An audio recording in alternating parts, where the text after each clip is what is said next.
Hello everyone. तो इस video में हम लोग डिज़ाइन ऑफ स्प्रिंग को डिस्कस करेंगे।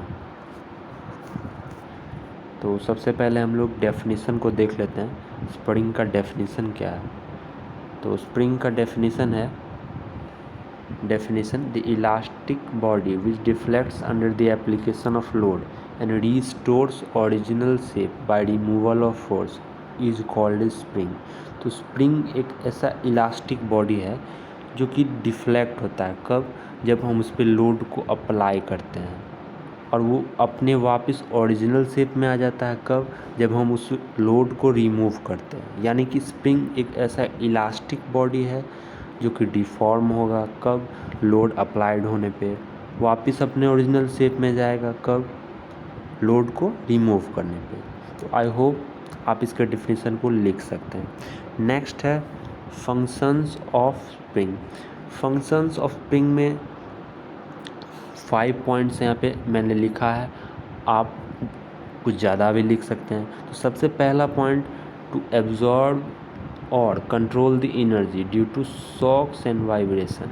शॉक्स और वाइब्रेशन को एब्जॉर्ब करने के लिए स्प्रिंग का यूज़ होता है। Second point, to apply the force. Obvious है, स्प्रिंग है तो फोर्स तो अप्लाई करेगा ही, हम लोग प्रैक्टिकली भी देखते आ रहे हैं बचपन से स्प्रिंग को। Third point, to measure the force. Spring balance आप लोग यूज़ किए होंगे, नहीं यूज़ किए होंगे, देखे तो होंगे। फोर्स को मेज़र करने के लिए स्प्रिंग वाला जो होता है, स्प्रिंग बैलेंस उसे कहते हैं, तो उसमें मैग्नीट्यूड ऑफ फोर्स को मेज़र किया जाता है। फोर्थ पॉइंट हम लोग लिख लेंगे, मोशन को कंट्रोल करने के लिए। Fifth, to store the energy. Fifth point, to store the energy as in watches and toys. Watches and car जो खिलौने वाला होता है उसमें टॉर्सनल स्प्रिंग का यूज़ होता है, एनर्जी को स्टोर करने के लिए वहाँ पे यूज होता है। तो ये थे फंक्शंस ऑफ स्प्रिंग। नेक्स्ट अब हम लोग देख लेते हैं एप्लीकेशन। तो एप्लीकेशन में भी सिमिलरली फंक्शन अगर आपने लिख लिया, फंक्शन ऑफ स्प्रिंग आपने लिख लिया, उसी के रिस्पेक्ट में आप लोग एप्लीकेशन ही 5 पॉइंट लिख सकते हैं। जैसे कि first point, shock absorber, railway buffers and vibration damper.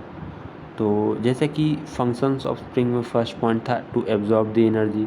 तो एब्जॉर्ब स्प्रिंग कैसे करेगा, तो शॉक एब्जॉर्बर में स्प्रिंग का इस्तेमाल होता है ताकि वो शॉक को एब्जॉर्ब कर सके।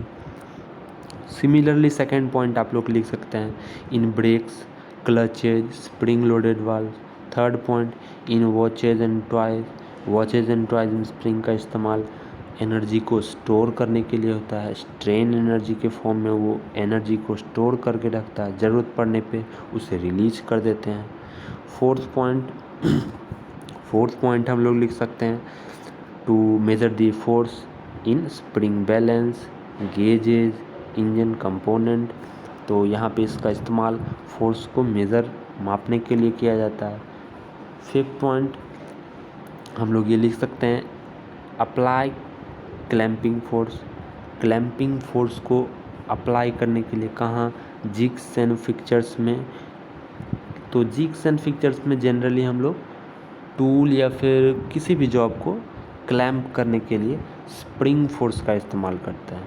तो यहाँ पे भी इसका एप्लीकेशन लिख सकते हैं। तो ये हमने 5 एप्लीकेशन और 5 फंक्शन डिस्कस कर लिए। ये इनफ है डिप्लोमा एसपीटी एग्ज़ाम के लिए। नेक्स्ट अब हम लोग मूव करते हैं क्लासिफिकेशन ऑफ स्प्रिंग। तो classification of spring, generally spring 5 types के होते हैं, and the first one is helical spring, second is spiral spring, third है leaf spring, fourth Belleville spring, fifth volute spring. तो इन पांचों के बारे में हमको डिस्कस डिटेल में नहीं करना है, सिर्फ हम लोग 2 को भी डिटेल में डिस्कस करके लिख दिए एग्ज़ाम में, तो आपको पूरा मार्क्स मिल जाएगा। तो सबसे पहले हम लोग डिस्कस कर लेते हैं हेलिकल स्प्रिंग। हेलिकल स्प्रिंग को फर्दर 2 टाइप्स में क्लासीफाई किया गया है। First is compression helical spring and the second is tension helical spring. इन सभी के बारे में हम लोग डिटेल से डिस्कस करेंगे। Similarly leaf spring leaf spring को 3 टाइप्स में डिवाइड किया गया है। First is elliptical, second semi elliptical and the third is cantilever.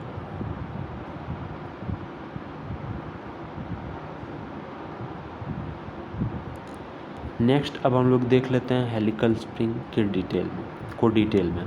तो हेलिकल स्प्रिंग एक स्प्रिंग होता है जो कि हेलिकल शेप में होता है। इसका नाम हेलिकल इसलिए क्योंकि इसका शेप हेलिकल होता है। आप लोग मैथ्स में पढ़े होंगे कि हेलिक्स शेप किसको कहते हैं। अगर किसी भी वायर को, किसी भी थ्रेड या फिर वायर को सिलेंडर के सरफेस एरिया के अक्रॉस राउंड भी करें और एक एक्सियल मोशन भी दें तो उससे जो शेप प्रोड्यूस या फिर कह सकते हैं फॉर्म होगा, उस शेप को हेलिकल शेप कहते हैं। तो एक ऐसा स्प्रिंग जिसका शेप हेलिकल हो उसे हेलिकल स्प्रिंग कहते हैं। तो अब यहाँ पे कह रहा है कि the wire of the cross section is can be square और rectangle depending upon the type of loading and deflection required. तो जैसा भी हमें डिफ्लेक्शन या फिर लोडिंग रिक्वायर्ड होगा उस हिसाब से जो स्प्रिंग का वायर हम सिलेक्ट करेंगे वो स्क्वायर शेप में भी हो सकता है, रेक्टेंगुलर शेप में भी हो सकता है। उसका वायर, स्प्रिंग का जो वायर होगा वो स्क्वायर भी हो सकता है, बट जनरली हम लोग सर्कुलर शेप में ही देखते हैं, बट वो रेक्टेंगुलर या फिर स्क्वायर शेप में भी हो सकता है। नेक्स्ट हम लोग देख लेते हैं हेलिकल स्प्रिंग के टाइप्स को। तो हेलिकल स्प्रिंग 4 टाइप्स के होते हैं। And the first one is helical compression spring, second is helical tension spring, third is closed coiled helical spring, fourth is open coiled helical spring.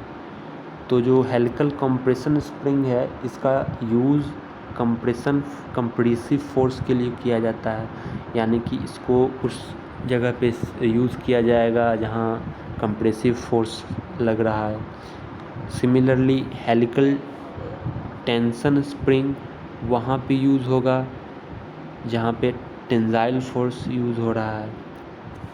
Next है closed coil helical spring. तो closed coil helical spring किसे कहेंगे? वैसा helical spring जिसका helix angle less than 10 degree हो। यहाँ पे आप देख सकते हैं हेलिक्स एंगल इसका लेस देन 10 डिग्री है, यानी कि बहुत ही कम है। Almost perpendicular to the helical axis, helix का जो एक्सिस है उसके ऑलमोस्ट परपेंडिकुलर हो, या फिर और लेस देन 10 डिग्री हो, फिर भी हम उसे क्लोज्ड कॉइल हेलिकल स्प्रिंग कह सकते हैं। नेक्स्ट है open coiled helical spring.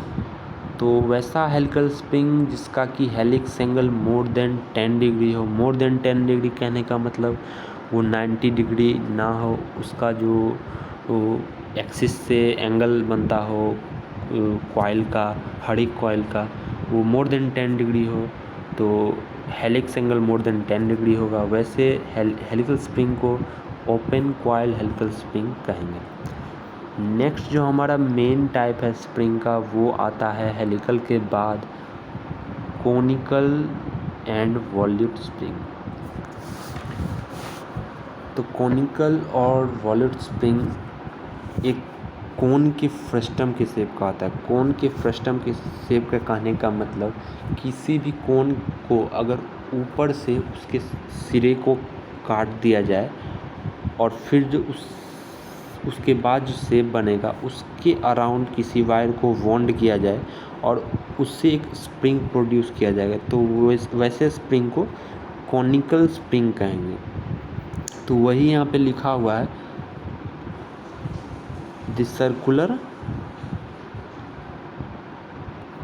Circular और rectangular cross sectional wire form in frustum of cone. जी हाँ, तो फ्रस्टम और कोन शेप में इसका शेप होता है। नेक्स्ट है इसी के टाइप का पैराबोलिक स्प्रिंग। सिमिलर है इसी के टाइप का है, बस इसका जो शेप होगा वो पैराबोलिक शेप होगा। यहाँ पे आप इसके शेप को देख सकते हैं, इसका जो शेप होगा वो पैराबोलिक होगा। इसमें ज़्यादा कुछ डिफरेंस नहीं है। नेक्स्ट जो हमारा टाइप है स्प्रिंग का, सबसे पहला जो टाइप था वो हेलिकल था। नेक्स्ट जो था वो कॉनिकल और वॉल्यूट स्प्रिंग था। जो थर्ड हमारा मेन टाइप है वो है टॉर्सनल स्प्रिंग। तो टॉर्सनल स्प्रिंग हेलिकल शेप में भी हो सकता है और स्पाइरल शेप में हो सकता है। बस ये टॉर्सन एप्लीकेशन के लिए इस्तेमाल होगा। इसका इस्तेमाल ना तो हम टेंसाइल फोर्स में कर सकते हैं, ना ही कंप्रेसिव फोर्स में कर सकते हैं, तो इसीलिए इसका नाम टॉर्सनल स्प्रिंग दिया गया है। इसे हम लोग क्लिप्स वगैरह में इस्तेमाल करते हैं। स्पाइरल स्प्रिंग को खिलौनों में, टॉय कार में इस्तेमाल इसका यूज होता है। नेक्स्ट जो हमारा मेन एंड लास्ट स्प्रिंग का टाइप है टॉर्सनल स्प्रिंग के, नेक्स्ट है लीफ स्प्रिंग। तो लीफ स्प्रिंग का इस्तेमाल मोस्ट ऑफ द केसेस हम लोग सस्पेंशन में देखते आ रहे हैं in the trucks and heavy vehicle, heavy duty vehicle. तो इसमें मेनली 3 कंपोनेंट्स होते हैं। सबसे फर्स्ट जो होता है वो ग्रेजुएटेड लिप्स, यानी कि लिप्स होते हैं जिनका साइज ग्रेजुएटेड फॉर्म में डिक्रीज होते रहता है, जैसा कि आप यहाँ पे देख सकते हैं। ये नीचे की तरफ आते आते इन सारे लिप्स का साइज जो है वो डिक्रीज हो रहा है, और इन सारे लिप्स को एक दूसरे के साथ अटैच करके रीबॉन्डेड क्लिप की मदद से और यू बोल्ट की मदद से अटैच कर दिया जाता है, और फाइनली एक लीफ स्प्रिंग तैयार हो जाता है। तो ये था लीफ स्प्रिंग, और इसी के साथ क्लासिफिकेशन ऑफ स्प्रिंग आज मैंने इस वीडियो में डिस्कस कर लिया। नेक्स्ट के वीडियो में हम लोग terminology used in spring discuss करेंगे। So thank you for watching.